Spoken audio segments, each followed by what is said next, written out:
Pani bi na de kasai emma kwama sofo no sa ware womunya ma abusuafo no a no womunya wa ware mu ehhehye na wose enei mmaba wa ne mranti afe no wo kwa ware mu se Kwesi Thomas womunyina ya confused we said the asofo no bi kanom ne ade no asa ware no ejina asofofo no so ana ejina sori no so then so Wabra Reverend Professor Benjamin Abechi Entre, former acting vice chancellor, now was a checheni penny, no a marriage counselor, any amani boni, or him pon say din common on some say and order to da.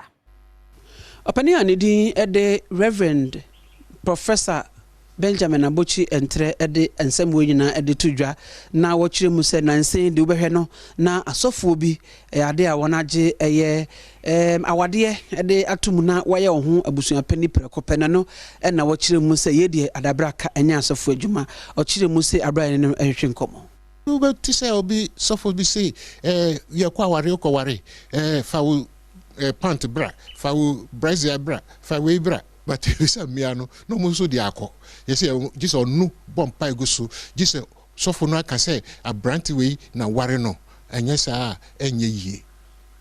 omoji ebusua adwuma ebusua na nanka ehwe aware ma ye ma enti se ohun abayiwa bi na oye fire na ya hwe abranti bi e wo kromu a ono nso na ni din ofie ebusua papa mu ni ade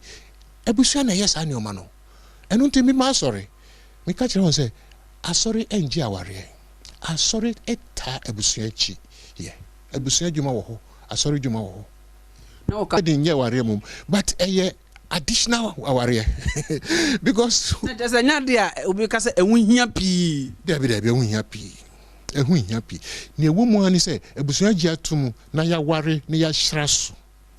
say ye bompae e wo fichire say ye bompae e wa so dem enu de extra enu achi na wototo sresre se asofo ahodo no e wo se wo hu odwuma ba bia wo se wokọ ene ba bia ensese wone kọ bataware nankasa ene ni abusuafo transi egiye no ene ne ye friend engagement shamabufu enye engagement by definition wedding a marriage ceremony esese yesua ye yesua yamane ye yesua ya dwuma se asofo ye na ye hu nia esese ye ni nia ensese ye se na be ya ye bema oman no atransi se oman